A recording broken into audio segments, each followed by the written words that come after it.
I am looking after climate change program also, along with Vice Kiran Division program. Okay. So maybe we may be having some interaction later on also with you. And another important program is Gati. I don't know whether you have heard of Right. it. Yeah. Right. Yeah. Yeah. So that there also we need Yeah. leaders like you who can guide us, in terms of, it's a new initiative actually for the Yeah. whole Yeah. country. Yeah. Yeah. Actually, Gati is based on the Swan project Yeah. that is done by one of the astronomers actually. So Yeah. right. I'm glad to be part of this program. So I mean, I'm really happy to talk to students and girl students in particular. Really nice. So actually, I used to come to Bangalore also on several occasions on like many other programs we are having with IESC Bangalore. I have Okay. been interaction. There Sure. is a Divecha Center on Climate Change is there. Yeah. Right. They are Please doing drop in anytime you're coming here to Bangalore or any of your fields, any of our field stations. So please, anytime you visiting that area, do drop in. Thank you so much. And same thing, whenever you are coming to DST, we would like to interact with you in person. Sure. Due Yeah. to this pandemic, actually, this exercise we enjoy, but when we have one-to-one interaction, no, face to face, that That's is, I think, I feel that is more energetic and many more things comes into discussion. yeah. But the life That's is like true. that nowadays everywhere. Yeah, but this way we are able to connect to a lot more people. Yeah, So we are learned to connect to a lot more people this way and organize a lot more events this way because travel time is saved. really true. And Yeah, especially for women, I will say. yeah, true. May not be for others, but we that way feel very happy to get connected with many more people in short period of time through Correct. this way. Yes. But sometimes, Dr. Annapurni, it becomes a monologue kind of thing. I have seen because recently Lal Bahadur Shastri, that institute in Masuri, Yeah, they yeah, conduct training programs for many officers, scientists, and IAS lobby. So on 9th, they had one program on climate change. So they had invited me there. So there were around 56 women scientists all across the country, working in various departments, Department of Space, EBT, MOEF, many more were there. But when you are sitting with a group of women scientists, when you are able to see them together, then it's a different connect altogether. that's true. That's definitely true. Yeah. So we were also doing this training for student summer projects, etc. Right. So we are able to reach to a lot more people than what were earlier because housing and keeping bringing people and keeping them for a long duration, you can't go beyond some 30, 40 kind of a thing. But we are able Yes, to yes. reach hundreds. But then the intensity gets reduced. That is what we fear. Yeah. And the certain other inspirations, many things happen which you Mm, can't predict, and those kind of things are limited mm. in the that happens only when you meet in person Yeah. and face to face. But Yes. all have pros and cons. The online Yes. thing, the reach, our outreach is quite magnified Yep. due to online, but Yeah. interactive sessions, no, that one-to-one, Yeah. query-based interactions. So that Yeah. really requires. So we are hoping that maybe soon we'll be able to overcome that. Sure. Right. And NVS team is doing wonderful work. Yeah. Gopal, Yeah. Krishna, Meenu, and Right. my team here in DST, Dr. Very Vandana. nice. I mean, I Very think nice. despite pandemic, we have reached many girls, and even not only girls, even their parents as well. Okay, that's very nice. Yeah. Yeah, so that's quite hopeful, and I would like to say here also that we are planning to launch this program. Uh, it has been decided by ministry that a few programs are going to be launched during this independent. This is 75th year Okay. of Yeah. Yeah. independence. Right. So That's right. under Yes. this Azadi ka Mahotsav only, we are Yeah. planning. This is going to be our first launch from the Okay. department, Vigyan. Okay. Okay. We will be sharing the invite, everything when it comes. Maybe sometime in the next week or maybe around 20th it is being planned. Sure. Yeah. Namaskar, Gopal Krishna ji. You are muted. How many girls are there, Gopal Krishna ji, today? How many students? Today we are expecting around 3,000 plus girl students, ma'am. across Great. the country. We have informed almost all the JNVs, apart from even Vigyan Jyoti JNVs, other JNVs also. They have been given link through our YouTube live stream. So we have made a special section also to all the principals to encourage more number of children to take advantage of today's role model session. Yeah, it's really great. I saw your announcement circulars getting repeated. Even in DST Street also, Dr. Vanna had put it. Dr. Yes, Vanna is there? Yet to join them, she may be joining now. Right. And we had a very good association with the Indian Institute of Astrophysics in Bangalore, ma'am. When I was principal at Doddaballapur, we have set up a lot of equipment with the help of the institution, and our children had a very good hobby club to observe the sky and all those things, ma'am. And Very nice. also Happy to have hear that. visited the institute. Professor Catherine from UK, she was the one who had set up the equipment in our school. Okay, okay. Observatory. It was. Yeah. Actually, I mean, there are smaller telescopes which we can give it to students, but then what we were finding it was the difficulty is that if you give a nighttime telescope, then the students have to stay back in the evening or something like that to watch the night sky. So that was getting a little, logistically difficult to manage. So, but we can also turn the thing around and study the sun and sunspots and see it, etc. That is also setting up solar thing is also equally, I mean, sun is the nearest star, of course. So studying that, we could actually turn it into our advantage. Because And during the the daytime, inherent advantage that we have with the Navodaya system is that ours is residential system. No, ma'am? residential system, So that is very yeah, good. so Yeah. yes, Then ma'am. it's wonderful. Yeah. It will be a great exposure to the girls, I feel. Yeah. I remember in my like kids' school also, whenever they used to have night camp, no, on this astronomical observational setup. Yeah. So they used to be very excited, and next day they used to narrate that how many like stars and the way they felt it. So it's quite educational, and when they have live experience, then it goes to their memory also. Yeah. Correct. But that way, like as you are rightly saying, Dr. Annapurni, that logistics for girl students, we have to really look after that part. These are new additional facets now, as Dr. Gopal Krishna is saying, and you're also endorsing. We will be very happy to have these additional features for our girls. Yeah, definitely. So I think should we start? Shall we start the program, ma'am? Shall we, Dr. It's Minu up to what time? It's 1 hour? Up to 11:30? What is the time? So, we have thought about around 40 minutes for madam's presentation, ma'am, depending on madam's preoccupations with other programs. Yeah, please.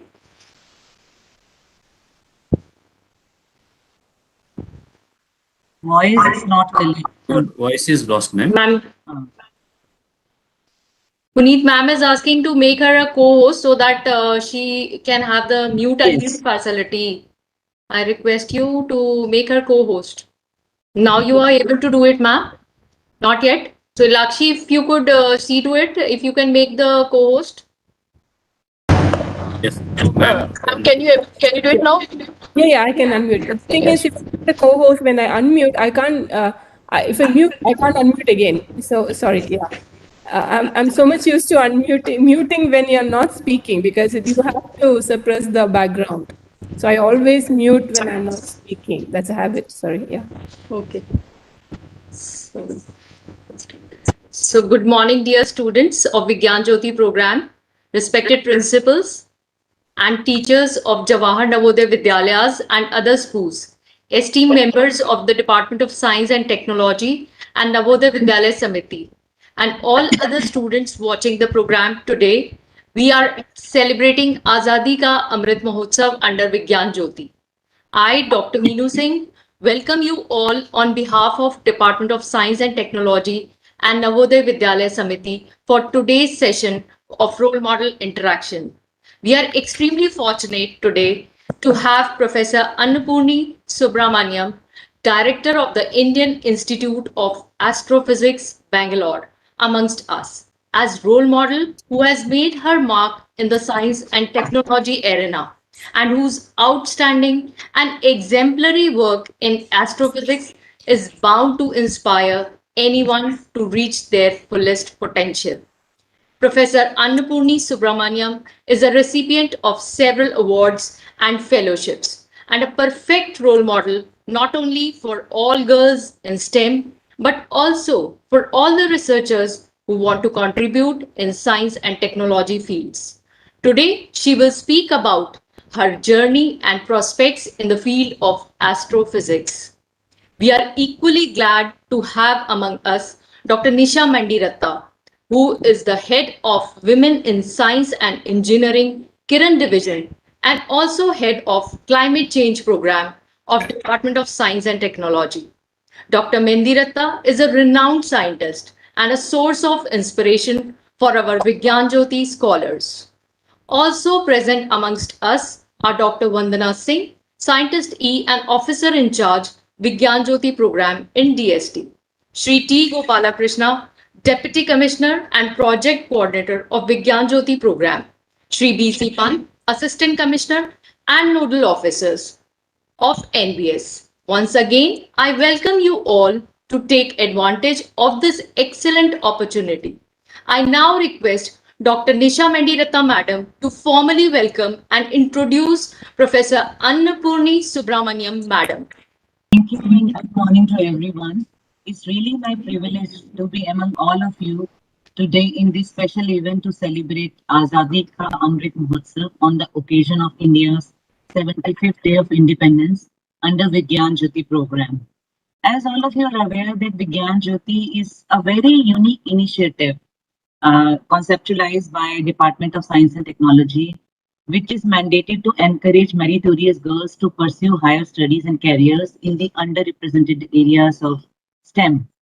It is a flagship initiative which is being implemented very successfully in collaboration with the valuable guidance of NBS in 100 districts all over the country, and we are planning to expand it further. And we really want it to be benefited by maximum girls in our country. Actually, this program is a huge step in the direction of empowering all of you girls in the STEM field, and it is going to help all of you to plan your journey from school to the job of your choice in the STEM.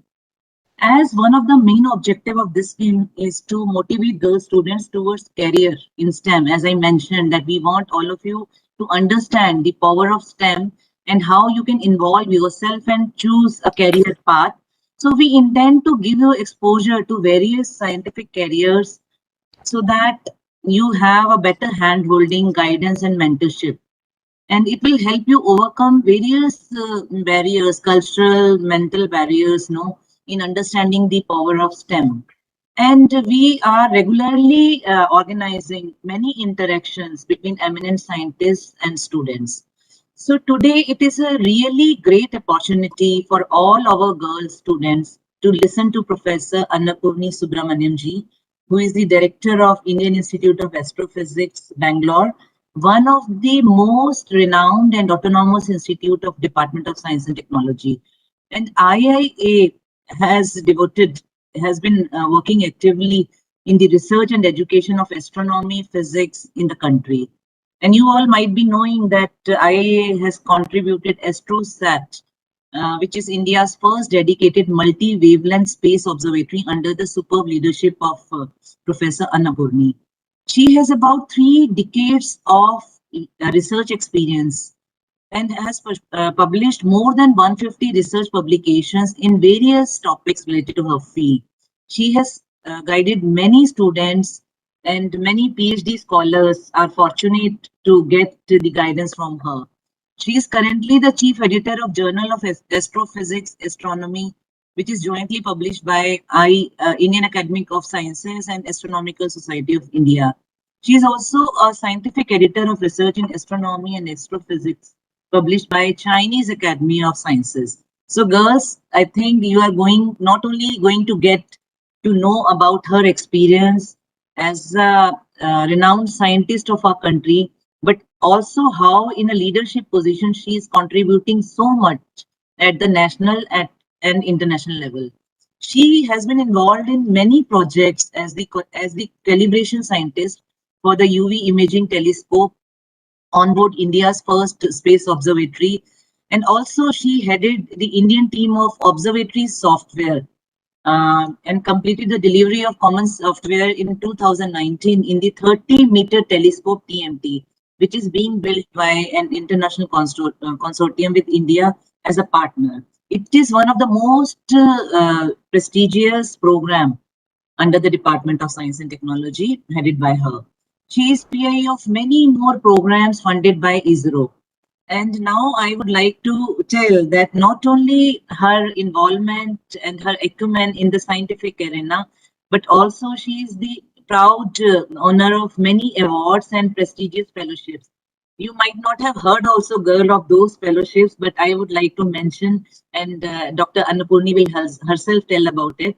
She is Fellow of Indian Academy of Sciences, Fellow of National Academy of Sciences, Life Member of International Astronomical Union and Astronomical Society of India, Kavli Frontiers of Science Alumni by USA, recipient of C.V. Raman Young Scientist Award in Physical Science, recipient of SERB Power Fellowship, which has been just launched recently by SER program of the department. So we are very delighted to have her with us as the role model to encourage all the girl students to build their career in science.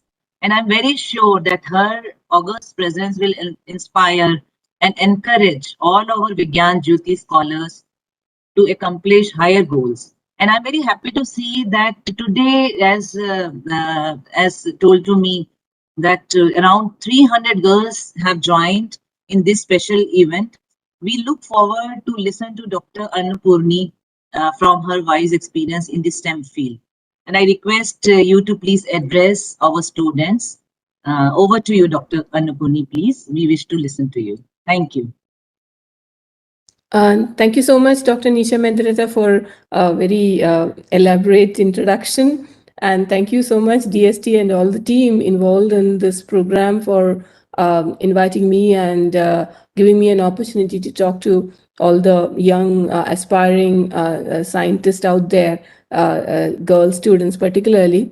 And I'm so delighted to speak about my passion and why I have been chasing this passion for so many years. And I'm happy to say that I'm still happy, and I'm really happy that I chose this line of research as a career, and I can share what I have gone through and how I built it up, and also what drives, why do I care about astronomy, and why do you should care about astronomy and astrophysics. So if we can I share my screen and make a small presentations to the group. Should be able to do that, I guess. Yes. Yeah, you're able to see my screen, I think, and you are able to hear me as well, right? Yes, ma'am. Yeah. So I have put this topic as astronomy and astrophysics, the physics, chemistry, biology, and mathematics of the universe. And I should also say that this is the basic, all the science is included there. And how we study the universe is with the help of technology. So, in fact, the entire STEM is apt for astronomy and astrophysics, because whatever we see around is part of the universe. And in order to study that, we have to use all the tools we know, all the science and technology we have learned and we have developed to understand the universe. So that is the basic thing of astronomy and astrophysics. It's actually a multidisciplinary thing, and you need to know whatever you have in your skill set to explore the universe. So that is the important aspect of it.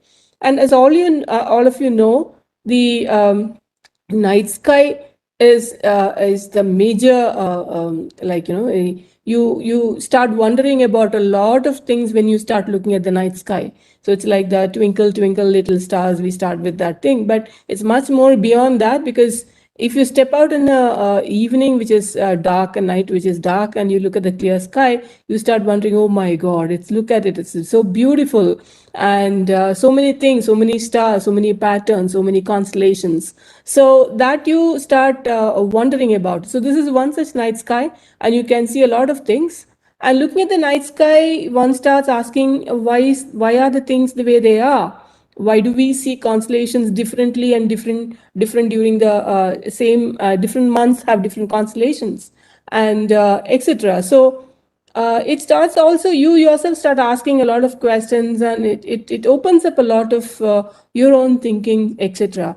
And I was, as a student, I used to step out. I grew up in a small town in Kerala, and then it used to be quite dark in the night, and especially when you used to have a lot of power cuts, and particularly in summer, and you can't stay inside. It's hot and everything, and the mosquitoes, and you just have to come out. And when you come out, and obviously you'll sit and start talking, and you can't see anything around, so you look up at the sky. And then eventually you start getting used to looking up at the sky, and then you start saying that, okay, there's a pattern of stars, what is it? You start asking questions, and you go and see, okay, let me read up and find out. You pick up newspapers. Then there's no internet, so you have to go to the library, pick up a sky chart, identify it, and start monitoring it. So it just keeps adding up stuff. Okay, that is how I grew up passionate about the night sky and identified constellations. And I explained to people, and then they didn't know, so I'll call them and say, oh, this is it, and all that. So I developed my interest in astronomy like that. And these days, in particular, what happens is uh, um, there's somebody who's trying to annotate. Please don't do anything like that. So this is a fascinating night sky. So previously you could not photograph. There's no digital photography then, but now you have a lot of digital photography available. That is, I'm getting messages for annotating, asking for permission to annotate. So that's stopping my, I have to remove the screen from there. So this is digital photography taken from our observatory in Hanle. So you can see the telescope there, it's a 2-meter plus telescope. It's at half the height of the Everest. So it's a very high altitude, and we have very little atmosphere above it, right? And you take a digital photograph for a long exposure, and look at the beauty. You can see the kind of a huge insect-like thing you can see in the sky is the Milky Way. So these are actually capturing attentions, and this photography, I cannot do it from Bangalore. You may ask why. That is because of the light pollution. I can hardly see the faint stars in the sky. I can just see the bright planets and bright stars, and the moon, of course. Nothing beyond that, because of huge light pollution. So we have to make sure that there is this kind of sky still available, where one can understand enjoy the beauty of the sky instead of this light pollution. So this is one such picture, and this is coming from our observatory, taken by our engineer in charge, Dorji Angchuk. This is his Twitter handle. And you can see many more pictures, extraordinary pictures coming from this night sky. So this is also fascinating. There's a lot of people now attracted to astrophotography, astrotourism, etc. happening out there. So this is also very interesting areas, which is like a hobby you can also develop and understand. And then in the process, you get involved and start learning more about stars. Why are these dark patches there? They're dark because there are no light, or something is stopping the light from coming. So there are two things, right? When something is dark, there is no light, right? But this can be dark when you have something is casting a shadow. So then if it's casting a shadow, something is obstructing there. What is it? Is obstructing? It's in the middle of nothing, right? It's in the middle between the stars. So that kind of questions one starts asking. So actually, when I grew up in my hometown, I used to see the Milky Way, this particular, the center of Milky Way, every morning in summer. And I didn't know what it was. I used to see a patch of dark, like cloud in the morning. And I wasn't sure what it was. And there was no internet to, Google and find out what is it. Later, when I joined my research, I realized that I was actually looking at the center of the Milky Way. And I used to get up and see every morning the same place, the cloud. I mean, you can't expect a cloud in the atmosphere to be there at the same place every morning. It doesn't happen, right? So that's what I'm saying. So these kind of things start bringing up a lot of questions within you. And by the time I completed my degree and master's, I was very sure that if I get a chance to do research in astronomy and astrophysics, that is what I will be doing. So finally, I got a chance to do, and then rest is like I just did it because I'm passionate about it. So I did it. Oh my God, what happened?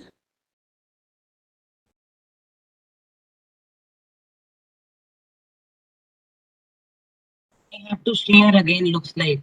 Yeah, okay. Yeah, Is it's that there fine now. now? Okay. Yeah, it is Yeah, good. It okay. is. So is that just about astronomy and astrophysics? Does it stop with the pretty pictures and just curious night sky? No, it has got huge impact. As you can see, the Nobel Prize in physics for 2020 was awarded to the theoretical discovery of black hole formation, as well as the observational discovery of a supermassive compact object in the center of a galaxy.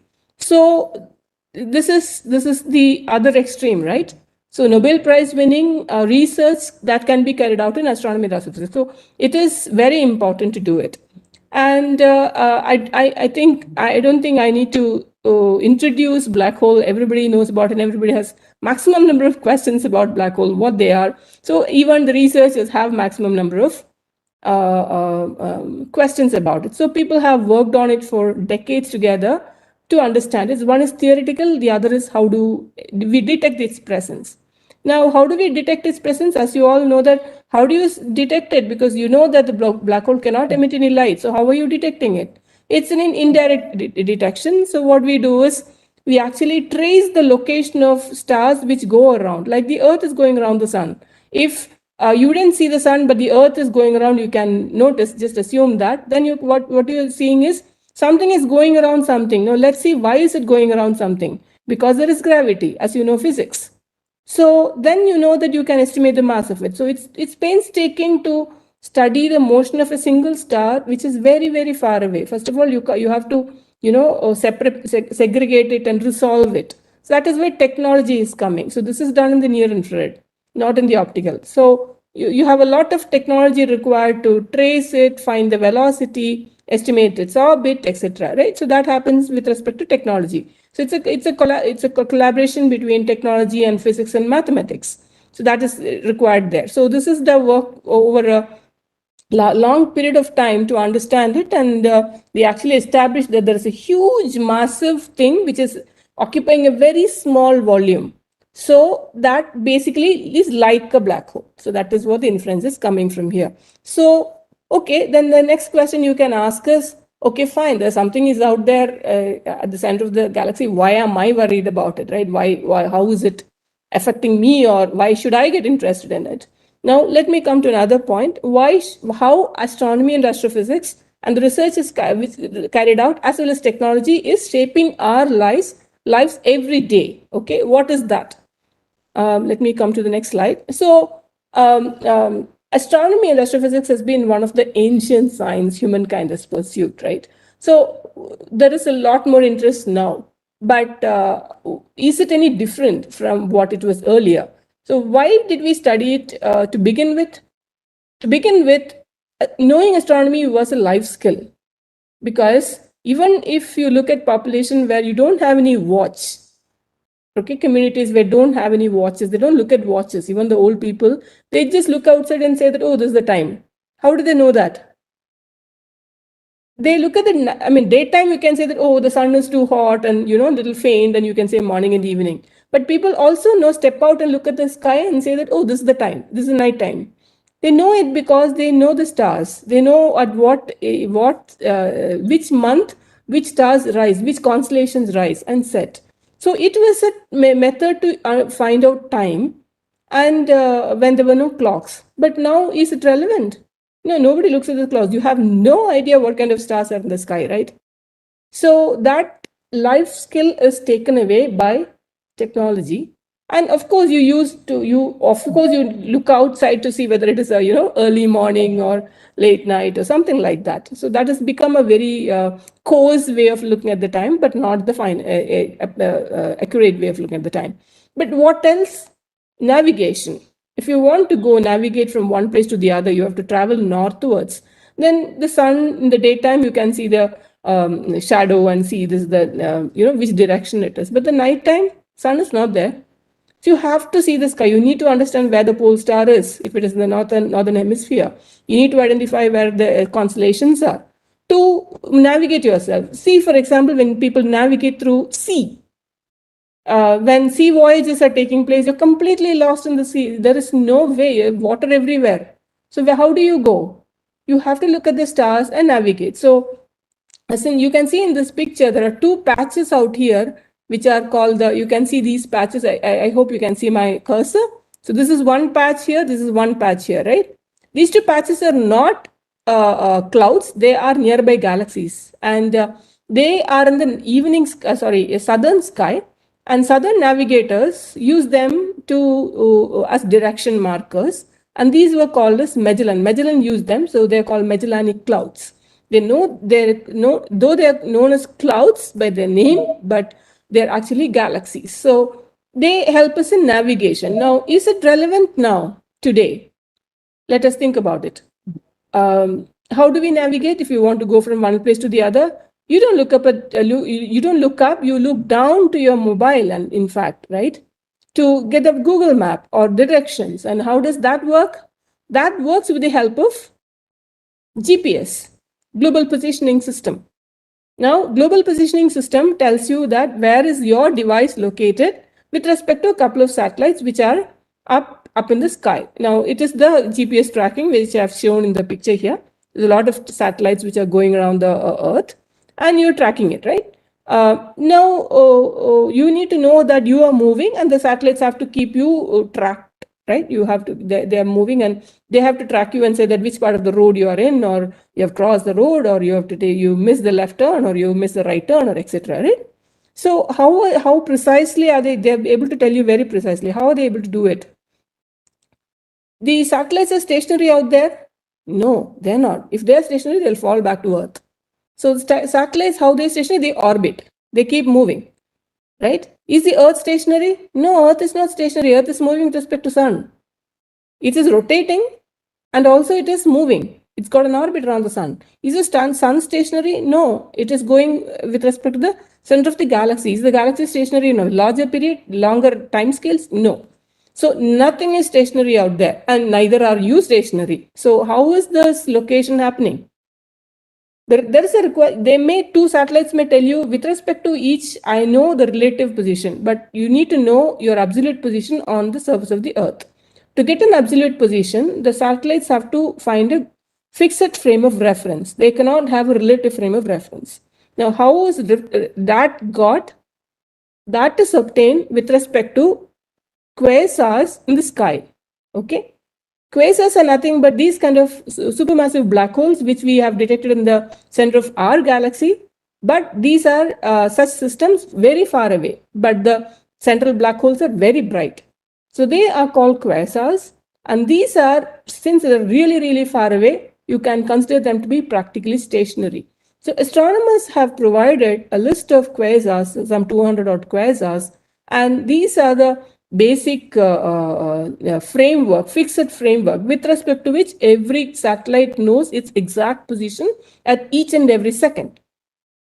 So all that we have done is, instead of we looking up at the sky, we have transferred that to satellites to look up at the sky, and very far. Okay. So these star trackers are required to position themselves to do it. So astronomy is still relevant, and astronomical objects are still relevant in our day-to-day life, even minute to minute. Okay, that you should keep in mind. Second, when you do an interplanetary transit using satellites, when you're going outside the Earth and going into nearby the Moon or Mars or etc., there is no positioning. Again, everything is moving. So you have to have external framework which is stationary, practically stationary. There's no relative movement to identify your locations at all times. So this is again the GPS, the quasars are helping. So black holes like these and galaxies, bright galaxies, are helping us on daily life. But technology is also important here. So you have a calculation of physics, the orbits have to be calculated, your path of trajectory has to be calculated, how much mass you can use to put it in this to be calculated, right? So all sorts of calculations go into it. So it's amalgamation of physics, technology, mathematics, etc. Now, next is, where is chemistry coming in? Okay, before that, I just wanted to tell you, what do we do in our Institute of Astrophysics? We have a heritage of more than 200 years, where we set before the independence. It was set up by British. There was an observatory in Madras, Nungambakam Observatory, which was used to study the solar eclipses. And in one of the observations, we identified line of helium in the sun. Okay, and then later on, there was a requirement to set up a permanent observatory on a hilltop so that you can see the to study the sun actually. So 1900, the Kodaikanal Observatory was set up, and we have equipments and constant observations have been carried out from there. And post-independence, the Kodaikanal Observatory was converted into Indian Institute of Astrophysics. And it was in 1971. And we now, last year was our Golden Jubilee year, along with DST's Golden Jubilee year. And for the last 100 years or so, 120 years, we have preserved the pictures of the sun taken almost every day. So 100 years of data is available. Now they're all in photographic plates. We have digitized everything, and all the data is available online for everybody to do research, to study the long-term variation. So that's a real treasure we have contributed to the country. And we still continue the legacy of doing the study of the sun. That is done at Kodaikanal here. And then later we established a nighttime observatory in Venubapu Observatory. This is in Kavalur. And then we have this headquarters in Bangalore. We also study sun. When the sun ejects, the plasma which ejects, you might have seen some actually false alarms in your WhatsApp messages saying that there's some storm coming, shut down your mobile tonight and all that. Most of it is not correct. And but we do study them. We know when it is coming, and when this mass ejections come, you cannot trace it in any other wavelength other than radio, because you're looking at a plasma. It's a gaseous, ionized medium traveling. So we study using radio waves from the Gauri Bidandra Observatory. On top of that, we have 3 stations in Hanle. I showed you one photograph. We're also planning to set up a new solar observatory in near a lake there, and that is the upcoming project. On top of that, these are all footprint on the ground. We also operate a telescope in space, that is the AstroSat UVIT. We have this UVIT is moving so fast that it makes a one rotation around the Earth in every 90 minutes. Then you can imagine how fast it's moving. Okay, so it is about 650 kilometers above the surface. And the payload operation center of this particular UVIT is in where I'm sitting. So in this office. In this campus. So this is our kind of what are the field stations we have, and we study stuff from solar system objects, comets, up to cosmology, faraway galaxies, etc. So sun, everything. So all the areas in astronomy are covered, including a huge heritage in engineering and developing instruments to study, etc. So that's what we do. And these are the pictures from various field stations. This is the picture from Hanle. This is at 4,500 meters above sea level. And this is we operated remotely. You don't have to go. If I want to take a data from this thing, I don't have to travel all the way. I go to a nearby campus in Hoskote and remotely operate it. And these are the pictures of telescopes from our Kavalur Observatory. And this is the dipole array for studying the sun. And this is the AstroSat being integrated before launch. And this is the Kodaikanal Observatory. Now, how do we study? We study single stars or group of stars and galaxies, etc. These are some of the pretty pictures. Now, coming one aspect, I never touched upon it. I talked about mathematics, I talked about physics, I talked about engineering, but I never talked about chemistry, right? So I would like to touch upon that. So you must be very familiar with this, right? What is this? This is the periodic table. Now, the million-dollar question is, who made all these elements? Now, you can clearly see that the man-made elements are all at the bottom. Now, who made all these elements out there? And in the stars, in the interstellar medium, when the sun was formed, in the solar system, in whatever you see in Jupiter, whatever you see in Saturn, in Mars, who made all these? And so the answer is here. So when the universe was formed, in the Big Bang, you have the helium and hydrogen, which is formed in the initial stages. Now, later we have a few lighter elements are also part of it. But then most of the others are formed later in this inside the stars. Now, what is the problem? Why can't you produce all this by yourself? You know that the charged particle, when you have to produce helium from hydrogen, you have to fuse hydrogen together. You can't bring two protons together, they repel. So you have to have huge amount of energy to bring them together. If you want to combine two helium to make carbon, helium already has two charges. So it becomes multitude to bring it together. Carbon, it becomes impossible to bring two carbon atoms together. You need very, very, very high temperatures, right? So that is why we have experiments which are like CERN, which is carrying out things to understand how the soup was in the beginning of the universe. So that is when CERN experiments come in. But these, what we see, you have nuclear reactors. Now, where do we get these nuclear reactors with billions and billions of temperature, right? So stars, inside stars are real nuclear reactors, live nuclear reactors, where these reactions are happening. And when these stars explode and die, these elements are thrown out. Okay, so they get mixed up. And that is how, when the next generation of stars form, you already have the chemicals from the previous generation. So that is how we understand that all these elements are formed. So we are indeed from the stardust. So that is, I hope I have, yeah. So that is why we see that we are all made of stardust, because the elements have to be formed in stars, and when they cool down, these elements combine together to form molecules, etc. Initially, when they form, they're all ions, only nucleus is there. When they cool down, they kind of get the electrons, and then they combine with something else to become molecules, right? So that is what happens. But so as I said, when you look at for example, the supernova explosion, people keep studying supernova explosion. That is very, very exciting to study how so much of energy is released in one explosion, right? That is one thing. But then more than that, you also see that like sun-like stars, we know that the sun is generating energy by combining hydrogen to become helium, right?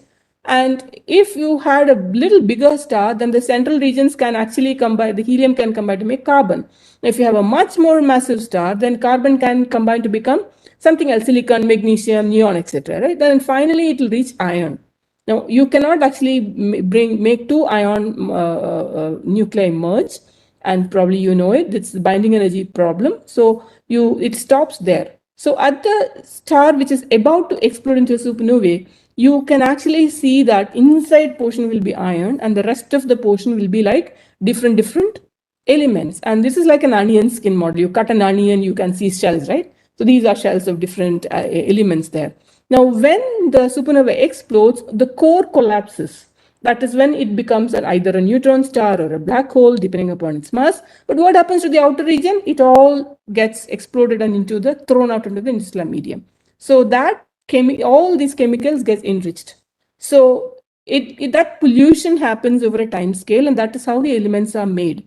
And you can ask that, okay, you have listed a few elements. What about the rest? There are so many out there. So what happens is every nuclear reaction produces a lot of neutrons. You know that, right? The neutrons are there, a lot of neutrons are required. And some of the elements ions start capturing these neutrons and convert into other elements. So we have rapid neutron process capture elements and slow neutron capture elements. So these are different. Nuclear reactors also has these. You have to control the neutron release when you do a chain reaction. So these neutrons actually can produce quite a bit of chain reaction. So chain reaction happens inside stars, and they are actually live nuclear reactors. So as I said, this is already done. And so this cycle keeps turning, and as we know that in the solar system also, what fraction of elements were formed, and we can actually trace back and say these many stars lived before sun was born to pollute the system with so much of carbon, so much of iron, so much of aluminium, etc. So we can have a chemical tagging. So that's what we do. And this is a soup. And in order to study how stars form there, in order to study how the galaxies are stable, they're not collapsing, they're not going away, right? So it requires a lot of modeling. So it requires understanding fluids, understanding thermal, understanding how magnetic fields work, chemistry, and we know that many of the stars now have planets and planetary atmospheres, understanding them, very complicated molecules. And astrobiology, understanding biology, is in the initial processes are also, it's in the last 2 decades, it's picking up quite well with our technological skills are also improving to study the exoplanets now. So astrobiology is also picking up quite a bit. So you have a soup of everything there: physics, chemistry, mathematics, biology, and you need you need engineering, because without technology we can't produce smart instruments which can collect the photons to study the universe. Now, we also cannot study all the wavelengths from the ground, because the atmosphere protects us, right? The ozone protects us. So you cannot have X-rays coming in from outside, UV rays coming from outside. Sun is emitting UV rays, but we are protected by the ozone, right? So if you want to study UV rays coming from the sun or other planets, you have to put your instrument above the atmosphere. That is when your space telescope requirement is there. So if you look at our own galaxy in various wavelength, don't worry about all the complicated writing there. Don't worry about it. The picture changes. So we know that our galaxy also looks differently in different wavelength, because the energy emitted in various wavelengths is different. Physical processes are different. So we try to understand what are the processes which are governing there. Now, we also know that the stars in our own galaxy move in a different way. The sun goes around the galaxy like this. Sun is here. If it is going round like this, it is not going in exactly a disk way, but there will be small oscillations. But on the other hand, there are stars out there and they go like this. So we need a lot of mathematics, a lot of orbits analysis, etc., to study them. We also use a lot of physics and angles, geometries involved to understand distances. And probably this is one of the important, we also use it in terrestrial, a parallax, to get the height of a large building or something like that. So you just need to have two baselines, look at it and find out the angle, and then you can actually see the height or distance. So this is a parallax which is also used in terrestrial measurements. But this is what we use in this thing. And one of the fundamental problems in astronomy is the distance. We don't know how far the galaxies are, right? So this is cosmic distance ladder is also, we use a lot of techniques to study the scale of the universe. Now, so in the nutshell, whatever I was talking, right from the beginning to expansion and the formation of galaxies to where we are, we are part of it, and we need to put in all the knowledge together under the STEM to study it. So as you can see, I'm still passionate about it. If anything come in my way that I think that kind of a work needs to be done, I just take it up and do it. So it could be engineering, it could be instrumentation, it could be doing science, developing a new tool to understand something. So very important to understand that you need to keep looking for. I'm a student all the time, because I need to learn more things, and more things come in my way, because things are changing and you have more and more challenging problems coming up. So I just wanted to talk to you about how I grew up and what all things I did. So as I was inspired by Halley's Comet, which came in the middle of 1987. And I grew up in a small town, and then, comets in those days, I think it's still these days, not too many are seen naked eye, but then those dark sky conditions, you could actually see comets. And they used to believe that comets are bad omen. So you should not see comets, something will happen, something bad is going to come, etc. But as you are young and you want to more explore, somebody says no to you, that is where you want to do, right? So always you are wondering, why are they saying no to it? I would like to see it. So that probably I was in that mode, but I wanted to know more about comets. And as I said, I was also watching the patches in the sky, and I didn't know what it was. And I had no idea whom to ask. And there was no Google then, right? No internet, nothing. So go and look up some books in the library. If the library had something, you will get to know. not too many people knew about astronomy and astrophysics as well. So I was interested in experimental physics, and I was also interested in music. So I grew up in a family where we are actually, my parents are musicians. So they are professional Carnatic classical vocalists. So I don't have any background of science at home, but a lot of music. I get up with music, I go back to sleep with music. So every time I don't have a choice, but I listen to music all the time. So music was one of the things which I picked up, and you have no choice, right? It's like you keep listening to it, so it always it's with you all the time. So I used to sing. I played violin. I learned violin. I used to play violin. So, but I was also interested in experimental physics. So there was no support from home, as though either you take this up or that up. But then I know I'm interested in experimental physics, and I always like I'll spend extra time on this. If something experiment is not working, I'll ask for extra time, go back to the lab and fix it. And I used to fix experiments so that before it starts, the people can do it. Sometimes you cannot do experiment because certain things are not falling in line. You don't know what to do with the readings. Why you don't know why the readings are not coming. So I was stubborn. I would want to understand.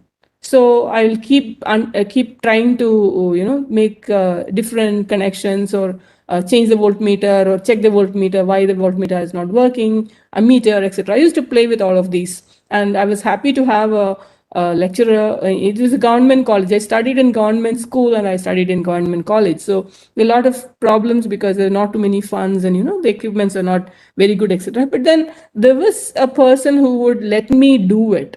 So I would go there and he will say that it doesn't matter. You spend your time. If you want to take 3 hours, 4 hours, just stay there and figure it out. So that really helped me. So I knew that though I have to write an answer, but I would know that why things are not working, or why I'm not getting the actual answer. If there's a constant you have to measure and put it, I will not get a constant, right? So I don't know why. So what is physics in it? If I don't get the constant, but I know that it's a constant, why it is not working, right? That's the question which used to plague me.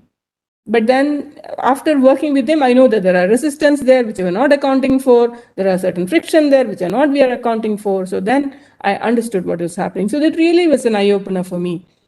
So at some time I had to make a choice whether I go with music or I go with physics. So when I completed my MSc and I was a rank holder, and people kept saying that no, I have to pursue, etc. But then I got an opportunity to do PhD. So I said, yeah, that's it. That's my calling, and I got it in astronomy and astrophysics. So that's it. That I was very happy with it, and I still continue with music. I play violin. I also sing. So I'm happy that I could continue with that. I also should tell you one small story, that when I joined for PhD and I decided to work on nighttime astronomy, because night sky was something which always attracted me. My mother was telling me once and called me and said, so I was in the hostel and I was telling her that I have to go to Kavalur Observatory, and I will spend a lot of time there because you have to be there at the telescope to collect data, etc. So she was concerned. Her daughter is going away, and spending night in observatory, etc. So then she didn't know anything. As I told you, she's a vocalist. She's a musician. So she called and said that why don't you study the sun? Isn't it also important and interesting? I just couldn't understand why she's saying that. Okay, because why did she suddenly get interested in the sun and not in the stars? So I was not understanding. Then I realized that she wanted her daughter to be, when the work in the daytime and not in the nighttime. So that was her concern. But then you can ask me, how did I manage to do that? Right? How did I convince her? So the convincing thing is that I took her to the observatory. I took her and explained to her that, see, this is what I'm passionate about, and this is what I'm doing. And she really liked it. And then she said, I'm happy that you're happy with it. And I'm completely understand that this is something very, very passionate about it. So my take was that you will encounter a situation where people are not liking your thing. So of course, they may have their viewpoint. So you have to make them understand that how passionate you are about what you're doing. Even at home right now, when I have to manage my house as well as my career as well as my research and the administrative issues out there, it is important for you to let people know how passionate you are about what you're doing. then they will really understand. So when you say that I have to go out and do it, and I have to talk to a student, or I have to complete this, they said, oh, okay, I understand, you have to do it, and they cooperate with you, and I get the work done very easily, even at home. So easily in the sense that people also put in. It's not like you have to do everything. So you have to make sure that you express this passion to people around you. They support you. So life is a package deal. One has to learn to balance career and life, because it is not that I leave my life behind and do a career, or you leave the career behind and do your life. That's not going to work. Everybody has to do it together. So, and I definitely think women are highly skilled in multitasking. From the day one, we know that that is what we are in for. So we have a natural ability, natural thing to manage things and do multitasking. Take that advantage. So don't let things slip. You can do it, and don't even hesitate it. Just take it up and do it. You will be able to do it. And identify your passion. That is very important, because if I'm trying to do something which I don't like it, I will not put in my time. But if I like it, I don't even know how much time I'm putting. Sometimes I'll be singing and I don't know how much time I have gone. Or sometimes I'm working on a paper, I don't know how much time I have invested in it. But I will not feel bad that, oh my God, I've been working so many hours. That will never come to me because I liked it, right? So identify your passion. It's very important, and pursue it. And there's no shortcut for hard work. Everybody is working hard. So don't ever think of one thing. So don't ever think of any shortcut to hard work. Just do the hard work. Just do it. Is the motto. Finish it off. Just do it. Don't postpone it. If you have to be done, just do it. Okay? Because things will change. You will not get the time to do it. So that will never get done. So just do it. And be confident. I also feel that sometimes when you are in a place where you are a minority and you have only a few people, and there are very confidently talking people, mainly men and boys, they're a little more aggressive. It's the nature, right? So you will feel, okay, can I do it? I think they are more confident and probably more fit to do this, and maybe I'm in a wrong place. I'm probably fit somewhere else. Don't think like that. Just do it. Don't ever think like that you will not be able to match it. You will be able to match up. So just, maybe there will be apprehension, but don't let it overcome you. Okay? So be confident, be at it, and you will be able to do it. So don't lose that confidence. We have seen it in many places. This is what happens. And don't be worried about what people लोग क्या कहेंगे. If ऐसे करेगा तो what will my neighbor say? What will my aunt say? No, they can say whatever they want. They've come and told me, why do you want to do a PhD? You got married. I got married after 1 year of my coursework. So right through the PhD, I was married. So people will ask, you can leave the PhD and you can take tuitions. Why do you want to struggle? Why do you want to waste your time so much in observatory sitting there? And it's a lot of hard work. Why do you want to do this? You can just take it easy and take tuitions at home. So don't let that get onto your nerves. You should. So when I joined PhD, and there were hardships, but quitting was never an option for me. If I take up something, it is not on my table, not on my plate at all. Quitting is not there, an option. You may go slow, but don't quit. Okay, there may be occasions where, like some family function, somebody's marriage or somebody passes away, you need to put in time. You may have children and children are sick, or you need your attention at home front, but go slow. Don't quit. Then come back to it. So there will always be ups and downs, but if you quit, coming back is a big problem. So never quit. And also don't think about what people will say. Many people will say that children are there, she is walking away to office, she's not looking after children. It's none of their business. If you are comfortable and you are clear in your mind that you are staying enough with your children, and whatever they need are provided, you also have to do it. It's not like your life is dedicated to someone. No, part of your life, of course, yes, but then part of your life you also need to do your career. So be at it and identify the passion and pursue it. Sorry for all this, but I think it'll help you in a long way. That is what I have learned so far looking back, and this has really helped me. Thank you.